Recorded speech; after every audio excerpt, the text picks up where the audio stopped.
To the extent yekuti magistrate vakanga vatopa that instruction kuti no iye aleja kuti akarohwa. Magistrate vakapa instruction kuti ngaita se is not fit to stand trial. Then akanzi nyaya iyi ngaite se investigate. Magistrate ndo akatoda ari kuzikanwa ndi magistrate. So it's in black and white kuti magistrate akati nyaya ngaite se investigate. Sangano wedu unoti defender tinotenda nawo, asi vanhu ava vati defend vanhu vakaita seava vada kutoparadza musangano. Ndapinda mashops, aina mashops merodrom ndipakabva ndabatwa nepolisi ndichirisiva call inzi life afa. Kati life afa munhu angandidai nezuro tichifara chita sese zvese onzi afa chichaitika izvozvo. Ndakafara kunyeba ndikafonera brother yake George. Yati George zvandiri kunzwa ichokwadi life afa. Kanzi ama 1 year life aenda afa nei but hapana munhu ekwasanya kutsanangura kuti afa nei. Zvakusiyai muri papa? Zvandisiya ndichirwadziwa even pandaita board viewing yake ndichiona zvandaona paari zvese zvatondirwadza kuti life ane chimbonja apa life akakwara ndapedza muona anga sinoda.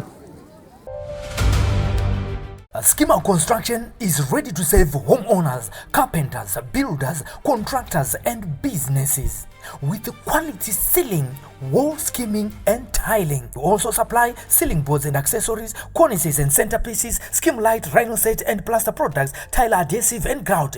We also provide professional ceiling design and construction services for residential and commercial properties, from stylish modern ceiling concept to expert installation and finishing. Whether you are building from scratch, renovating or upgrading your ceiling, Schema Construction is your trusted partner for quality materials, reliable workmanship and impressive results. Contact us for quotations, prices and bookings on the numbers on your screen, or visit us along Gweru Road opposite Metro Pitch behind Housted Brothers in Gweru.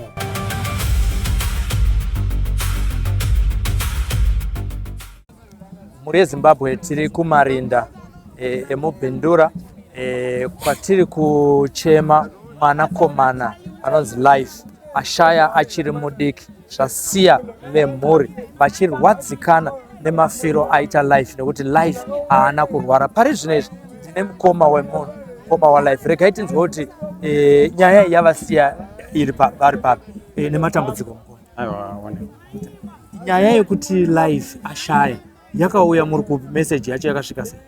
Okay, fine. Nyaya yakasvika ndogara kuChinwe.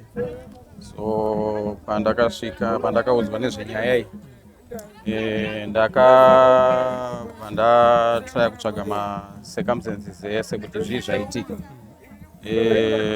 Ndichinzwa ndichida kungobata pari very important ndepekuti anzi akashaya achangobva mucourt. To the extent yekuti magistrate vakanga vatopa that instruction kuti no iye aleja kuti akarohwa. Magistrate vakapa instruction kuti ngaita se is not fit to stand trial. Then akanzi nyaya iyi ngaite se investigate.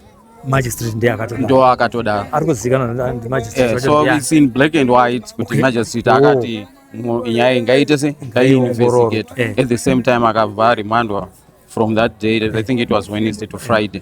But my investigations actually went whatever. Then in that instant, after then, Dopa akabva shy. So the takaisa report kuna officer commanding district. Then at the same time, report contrary to chakataurwa na magistrate kuti nyaya ngai investigate in line ne assault.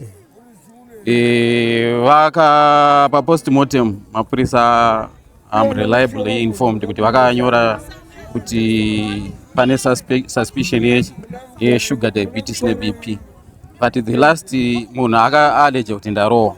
Magistrate vakati investigator in those lines assault. So the allegations sugar diabetes yakanyorwa nemapurisa ende ndo yakatanga kuzoinvestigatewa na doctor aita post-mortem in line in a direction yanga apiwa nepolice. So in those lines inini ndiri kushaya kuti why would in investigation allege sugar diabetes yekuti munhu haana kana kumbobvera amboita zve-BP, haana kumbobvera ambonwa matablets eshuga, ende isusu mareligious taifanira kutotaura kuti aimbenge ane shuga. So this case yaifanira kungotreatwa as murder other than kuti oti no sudden death. We don't have sudden death yekuti munhu aaleja kuti ndarowa. Magistrate oonawo zveshuwa kuti the person is not fit to stand trial. Then now the investigation akunzi ngati investigate in line nesugar diabetes. Saka ndiri kuona that is zvisiri very clear in that. So I would appeal to the responsible authorities kuti vainvestigate zviri in line nema-allegations aripo, other than kuti create fresh allegations, I mean fresh stories, votanga kuinvestigate along malines avari kuda ivo asiriwo. So I think ndo nyaya iri kundinetsa chaizvo. Tine urombo nezvakaitika kumuneng'ina wenyu. Imimi semunhu anogara kuChinoi, manzwiro amuri kuita nyaya iri kunzi akasvika sei mumaoko emapurisa, chii chaitika, anga aripotwa nani, inyaya yei yavakanga vakonana? Okay, fine. Thank you for that. As far as ndapiwa nyaya, ari kunzi pane munhu akamupa motikari akamuti utengesa, of which in my own understanding it was a one-on-one. I mean, it was I mean it's an issue yekuti tawirirana, pane kuwirirana ukuthi there is no criminal issue ndikakupai motikari kana even mari yacho yainzi yaiuya half. No wonder why Mkoma anga asingakwanisa kubva present achizowo mani kune munhu wacho. So to a certain extent it was still civil nokuti yanga isinga involve police as far as I understand. Nokuti kana iwo wandipa motikari kuti nditengese it's in bona fide trust, right? Even inini kana ndikati no mari yacho handisati ndaiwana, you just have to trust me. Hapana pekuti mapurisa anga-intervene such a civil issue unless and until yazonzi ndapiwa mari yacho, ndadya mari yacho, une proof yekuti ndadya. But kana ndichiti haisati yakwana, inenge isati yakwana. Kana yakwana ndinozongokuita se ndinozongokupa mari yacho. So ini ndakatoona kuti intervenience yemapurisa in that instant it was uncalled for and unlawful, nokuti it was still a civil issue. Let alone kuzoti wozosvika pakumurova on such a civil issue when the law didn't call for their ingredient. And saka ndiri kutoti the law somehow iri misuse. And it's not my first issues yekuti mapurisa vari kumisuse this law vachiita recovery on civil issues, when in actual fact civil issues they should end ari civil issues. Pari kuzikanwa here kuti dhiri vakanga vaita rangarire mari pakutengeserana mota ipapo ende balance rakarasara imari razoita kuti munhu azonoripota kumapurisa. Yeah, basically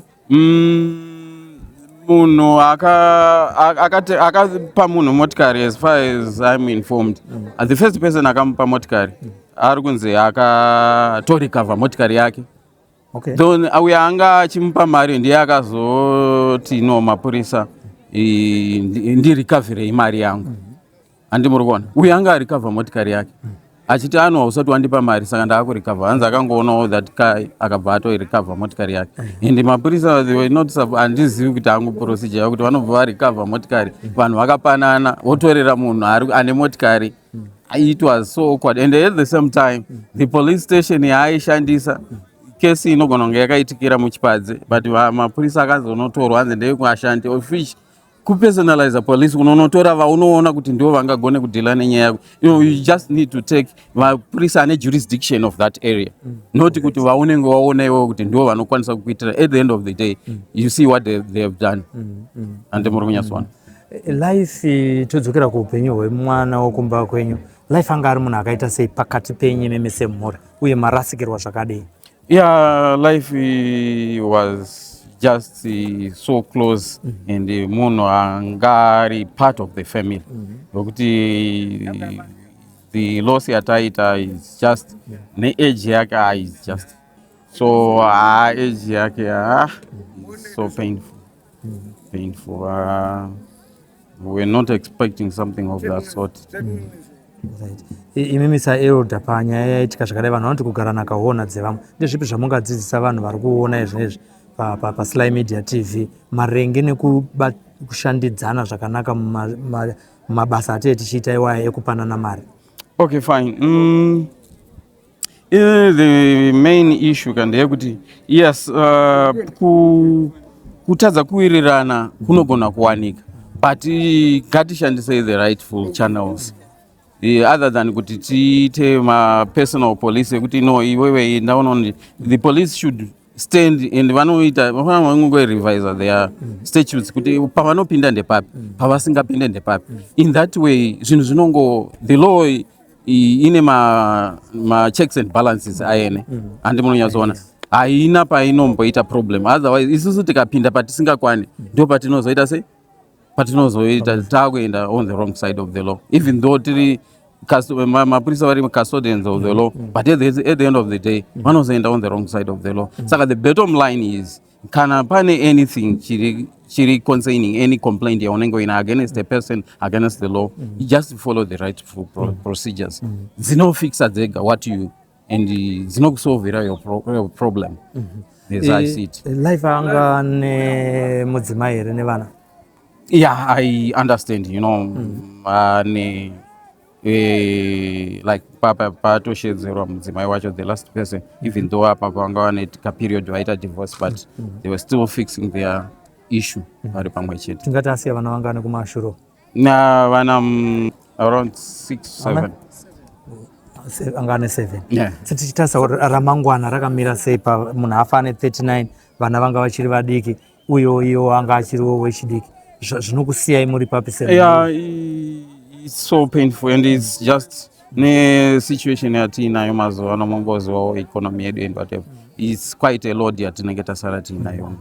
It's quite a lot of which tinozongodivide kuti uyatora mwana uyatora, but at the end of the day tasirwa mutoro kuti dai Mwari wanga ngomusiya munhu achichengeta mburi dzake egawo hazvisina problem. Mashoko enyu ekupedzisira makamirira mhuri kwana Life Zulu.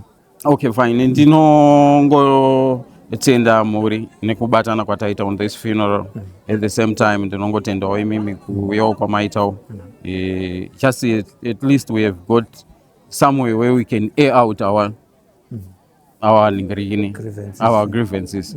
At least and at the same time to the responsible authorities, maybe they should look into this issue with an unbiased eye. And we wouldn't want, even though we don't hesitate, not the truth on our panel, a little bit of foreplay and whatever, and whatever, just because a lot of things are being silenced, a lot of things. Saka ngaingo investigate nyaya sezvairi, other than kuti mapurisa vakavhirane vadi no kana pane zvakaitika ngazvingobuda pachena. Just someone has to stand forward. Vakamusungisa vacho vauyawo here kuzobata maoko, vakauya kuzobata maoko here? Handina wandakaona. Tinotenda muri yeZimbabwe ndivo Mukoma vaLife vatinavo panapo vari kutaura kutsutsumwa kwavo kwemashayikiro akaita munin'ina wavo kuti nzira yaakashaya nayo mhuri yavo haisi kugutsikana nawo, nokuti mafiro akaita akafa ari mumaoko emapurisa. Paine nyaya yanga yaripotwa yekunzi pane mari dzakanga dzichidiwa nevanhu vakanga vamupa motikari yekuti atengese. Mari idzo dzakuchidzoreranwa ndopakazopedzisira azoiswa mumaoko emapurisa. Asi chikuru pano chari kutaurwa ndechekurasikirwa kwemhuri nevana vasiyiwa pamwe chete nekusagutsikana kwevabereki vari kuti vemutemo ngavaonawo kuti nyaya iyi yekushaya kwemunin'ina wedu Life Zulu inyaya inoda kuramba ichiongororwa ichitangira pana magistrate pakataurwa kuti haasi stable to stand before trial because nekuda kwema-injuries aanga ainawo. Kutaurwa zvinoitwa zvonzi akanga asingatogona kana kumira mukoti, zvakazoita kuti even magistrate apedzisira ataura kuti aiwa uyu munhu uyu aitwa hake further remand, but nyaya iyi ngaiongororwe zvichibva mumaoko amagistrate, maoko emutemo. Tiri kutangira ipapo tichienda kumberi. Tinotiwo isusu veSly Media Mwari vakunyaradzai panguva yakadai. Toziva kuti haisi nguva nyore, uye kuti mutipe mashoko akanangana nezvorufu rwomunin'ina wenyu zvinhu zvakaoma nefiro yaita, asi tiri kungotiwo Mwari vakunyaradzai.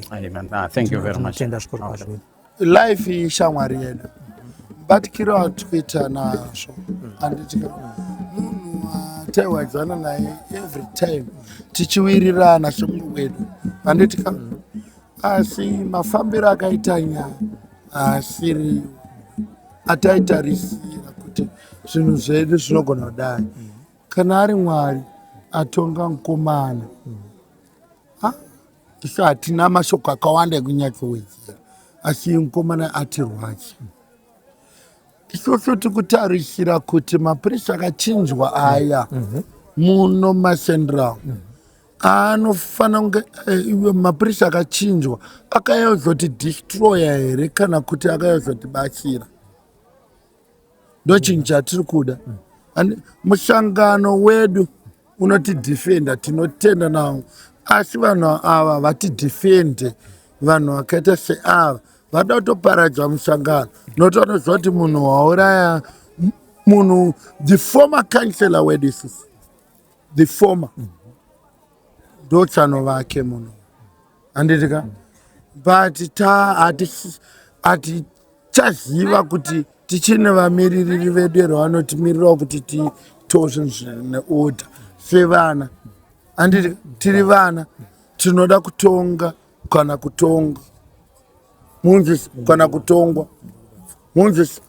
Hatisi kuda kuti isusu tive vana vekuti isusu titaurirwe kunzi mushangano wedu waparadzwa nekuda kwevanhu.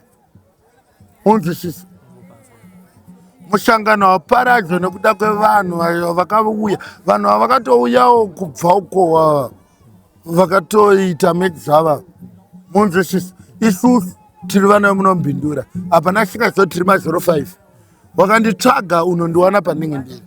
Handitika, asi ndiri kutorwadziwa nekumufesi. Handitika, zvakafanana nekuti imi mudhara ime ndoda kumbobvunzwa chinhu.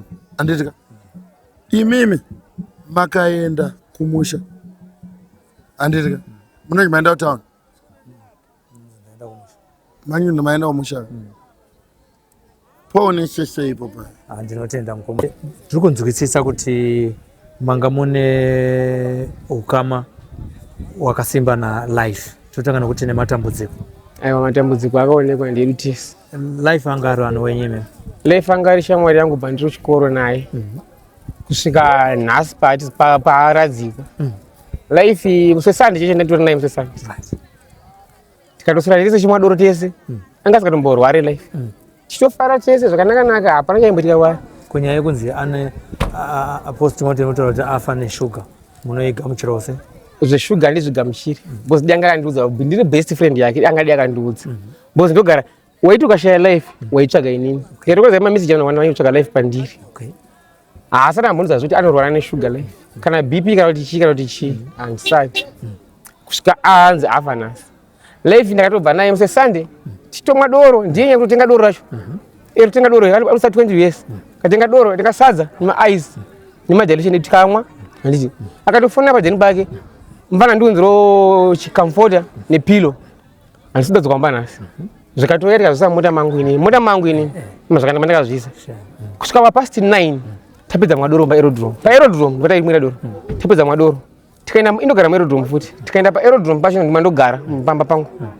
Akanditi ero siya maki dorara mota mako. Hasana omba nasi.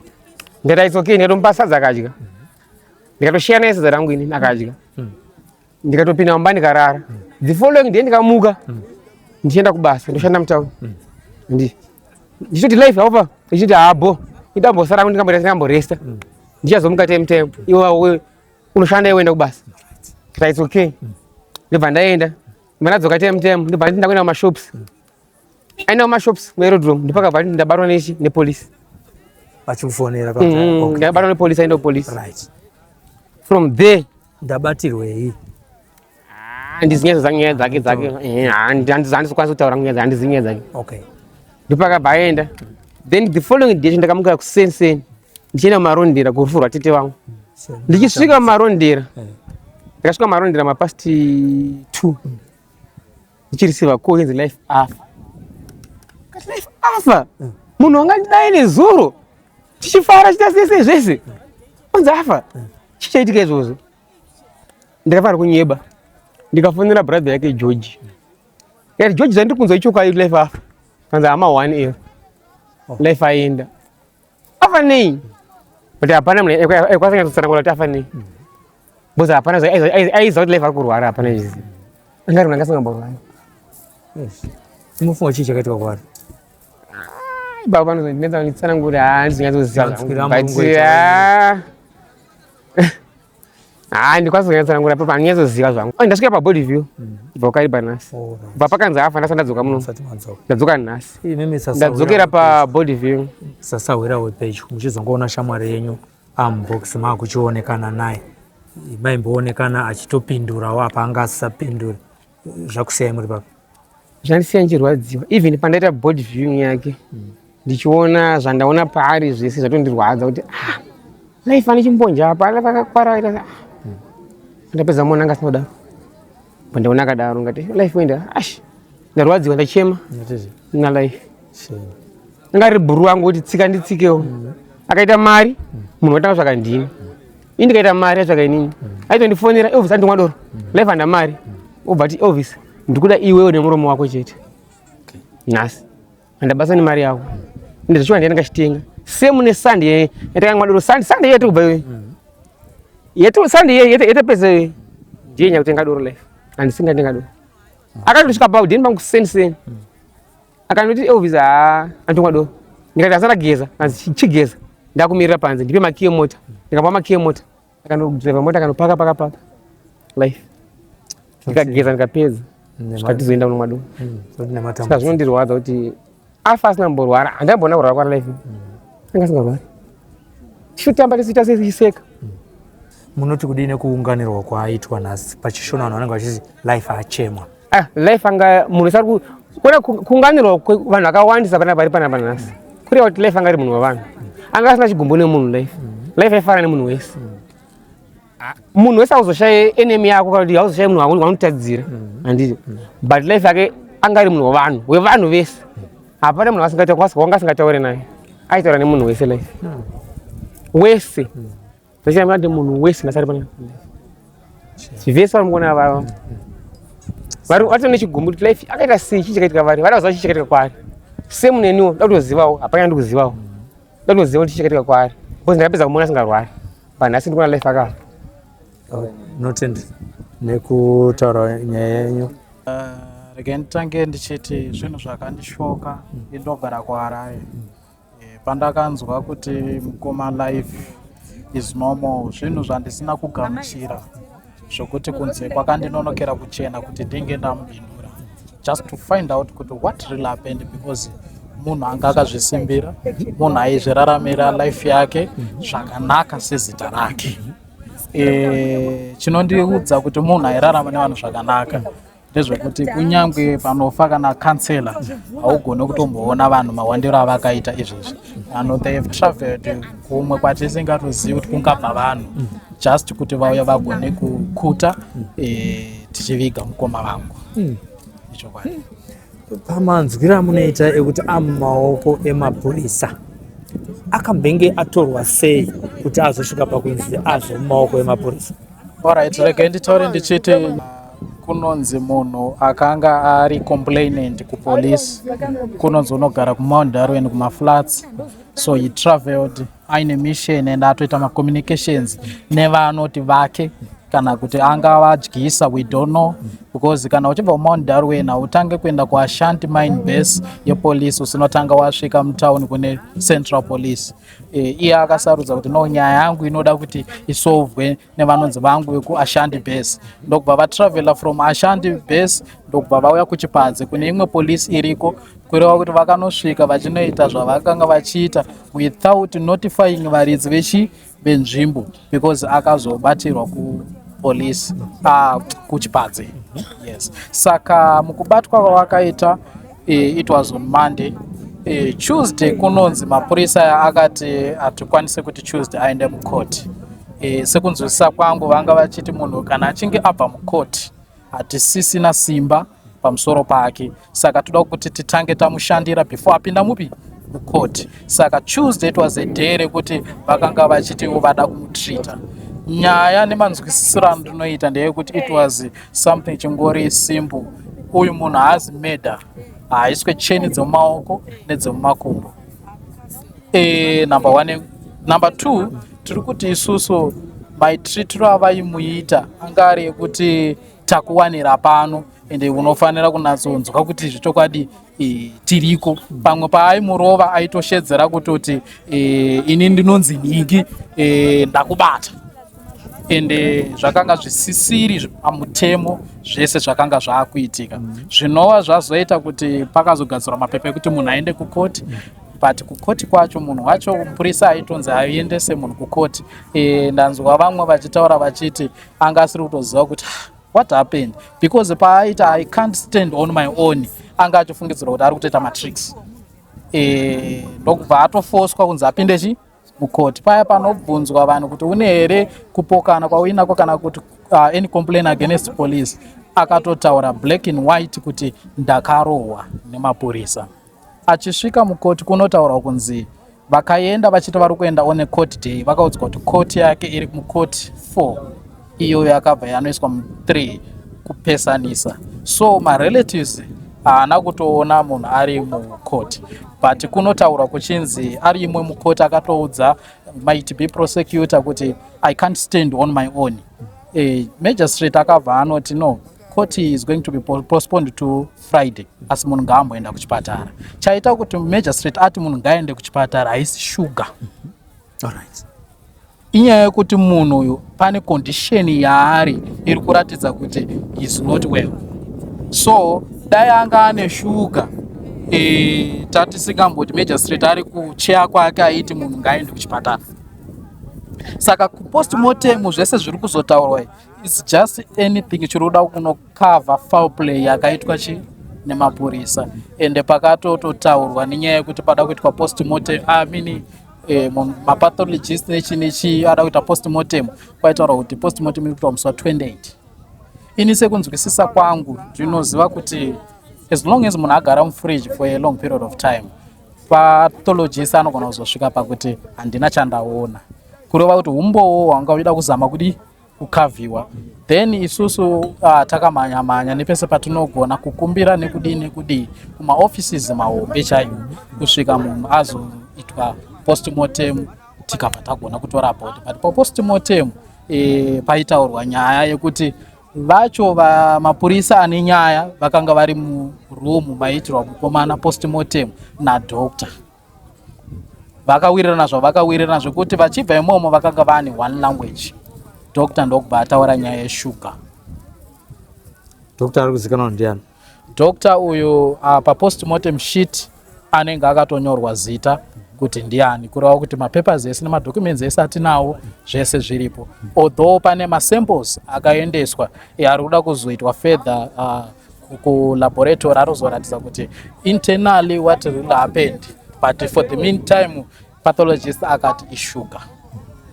Saka tamirira 7 days padzinokwana kuti tizonatsonzwa kuti shuga iri kuramba ichitaurwa here, because magistrate haagoni kuziva kuti imimi baba mune shuga ndangokuonai.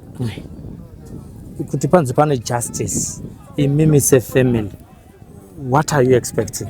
Okay, what are we expecting ndezvekudai. So inini semafungiro angu ndiri kuti kana maresults achinge abuda, tinoda kuti tigone kunotifyiwa, kuti tigone kuziva kuti maresults akamira sei, whether anzi akarohwa, whether anzi ane sugar.